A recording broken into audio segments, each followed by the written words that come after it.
نحمده ونصلي على رسوله الكريم اما بعد فاعوذ بالله السميع العليم من الشيطان الرجيم كيف تكفرون بالله وكنتم امواتا فأحياكم ثم يميتكم ثم يحييكم ثم إليه ترجعون۔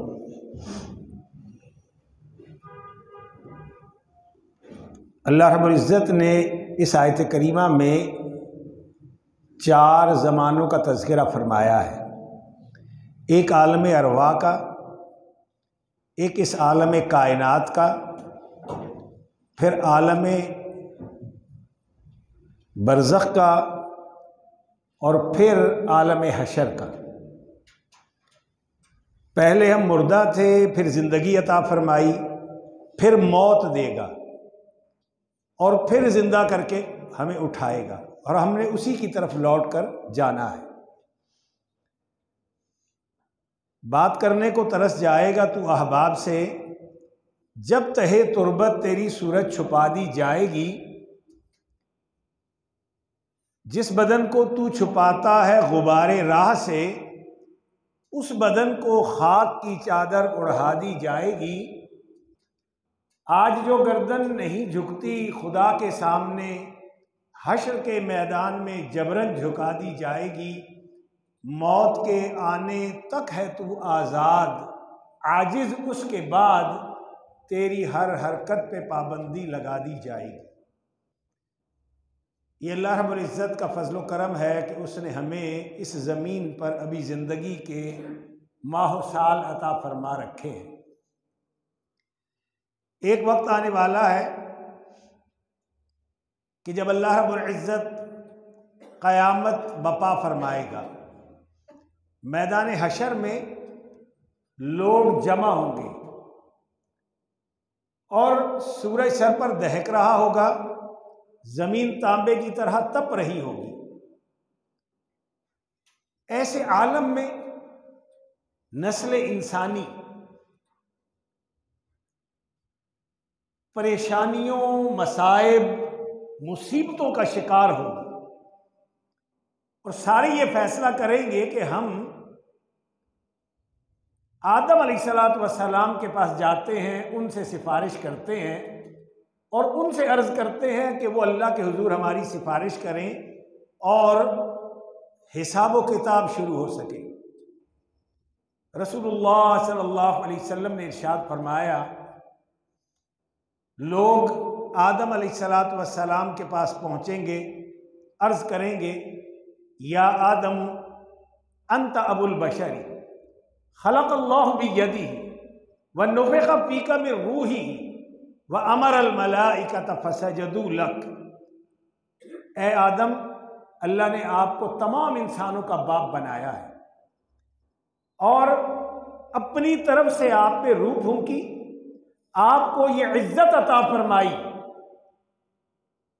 اپنے ہاتھ سے آپ کو تخلیق کیا، اپنی طرف سے آپ میں روح پھونکی، اور پھر یہ اعزاز آپ کو عطا کیا گیا کہ فرشتوں کو حکم ہوا کہ آپ کو سجدہ کریں۔ اے آدم علیہ السلام، اے ہمارے باپ، اللہ رب العزت کے حضور سفارش کیجئے، اشفع لنا الی ربک۔ آدم علیہ السلام کہیں گے، ان ربی قد غضب اليوم غضبا لم یغضب قبلہ مثلہ ولن یغضب بعدہ مثلہ۔ آج میرا رب اس قدر غصے میں ہے کہ اس سے پہلے کبھی غصے میں نہیں آیا، اور نہ اس کے بعد کبھی اس قدر غصے میں آئے گا۔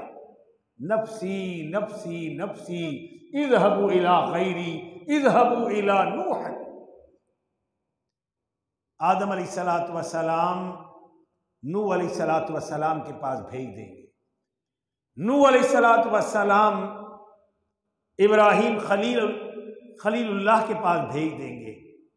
اسی طرح تمام انبیاء اور رسل سفارش سے انکار کر دیں گے، اور پھر ساری مخلوق انسانی محمد صلی اللہ علیہ وسلم کے پاس آئے گی اور عرض کرے گی، یا محمد انت رسول اللہ وخاتم الانبیاء غفر غفر لک ما تقدم من ذنبک وما تأخر۔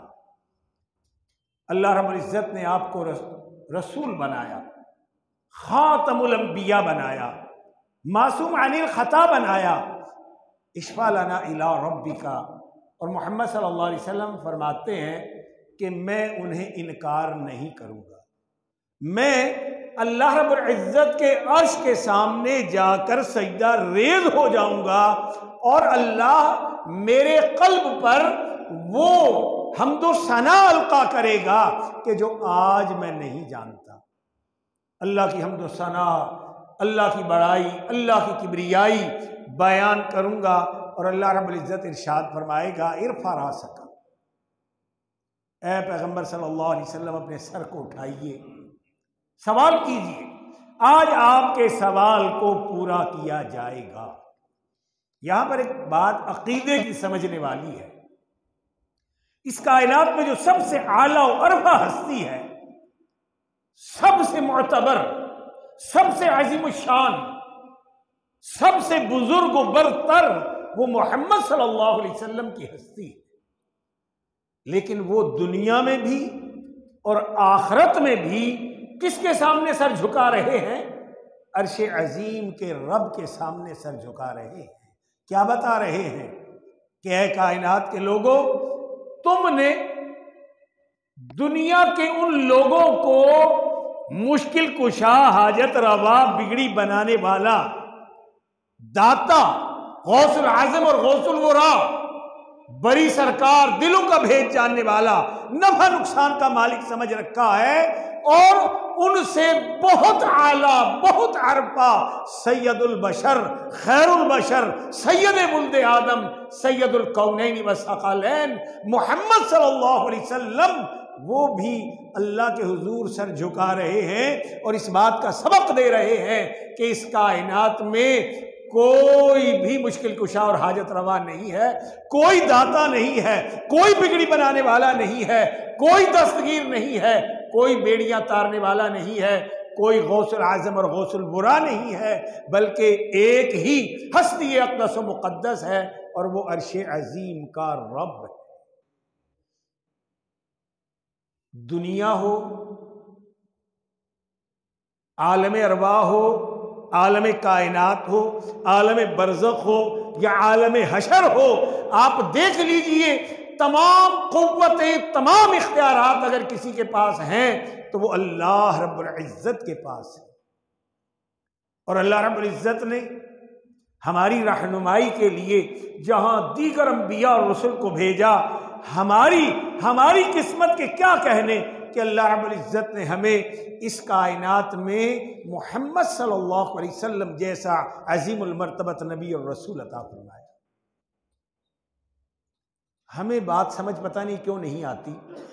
ہمارا خالق و مالک وہ ہے، ہمارا رازق و داتا وہ ہے، ہمارے پیشوا، ہمارے قائد، ہمارے رہنما، ہمارے مقتدی صرف اور صرف ایک ہے، اور وہ محمد صلی اللہ علیہ وسلم۔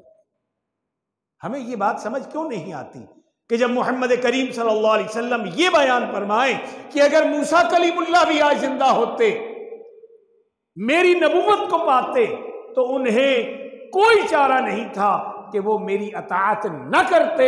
اگر وہ میری اطاعت کرتے فلاح پاتے، اور اگر میری اطاعت نہ کرتے تو انہیں بھی فلاح حاصل نہ ہوتی۔ تو پھر کوئی اور بزرگ، کوئی امام، کوئی پیشوا، کوئی مجتہد، کوئی فقیہ، کوئی مفسر، کوئی بزرگ، قلندر، ابدال، درویش، سارے کے سارے کیا موسیٰ علیہ السلام کی عزت و عظمت کا مقابلہ کر سکتے؟ قطعاً نہیں۔ تو ہمارے لیے کیا ضروری ہے کہ خالق و مالک الہکم الہ واحد لا الہ الا هو الرحمن الرحیم، خالق اور الہ ہمارا اللہ ہے، اور اس کائنات میں، اس زمین پر قیامت تک کے لیے محمد صلی اللہ علیہ وسلم کو ہمارا رہنما اور پیشوا بنا کے بھیجا گیا۔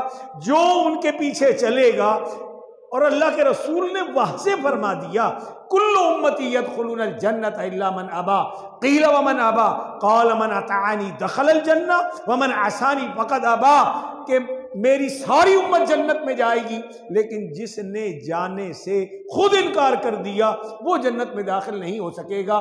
صحابہ نے رضی اللہ تعالیٰ عنہم نے تعجب سے پوچھا، اے اللہ کے رسول صلی اللہ علیہ وسلم، ایسا بدقسمت، ایسا بدبخت کون ہوگا کہ جو خود جنت میں جانے سے انکار کر دے؟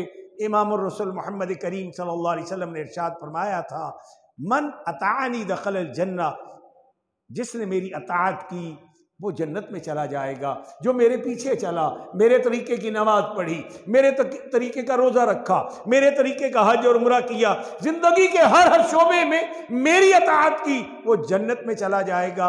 اور جس نے میری نافرمانی کی، یعنی میری نبوت اور رسالت اور امامت اور ولایت کے ہوتے ہوئے اگر اس نے کسی اور کے دامن کو تھام لیا، کسی اور کے نقش قدم پر چلا، تو گویا اس نے جنت میں جانے سے انکار کر دیا۔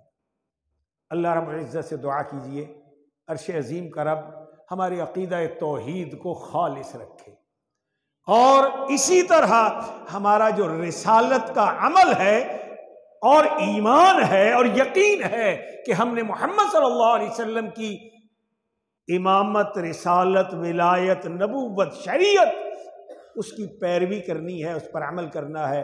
اللہ ہمیں اس پر بھی استقامت عطا فرمائے۔ اللہ ہمیں زندہ رکھے تو اسلام پر زندہ رکھے، اور موت دے تو ایمان کی حالت میں موت عطا فرمائے۔ آمین ثم آمین وما علینا الا البلاغ۔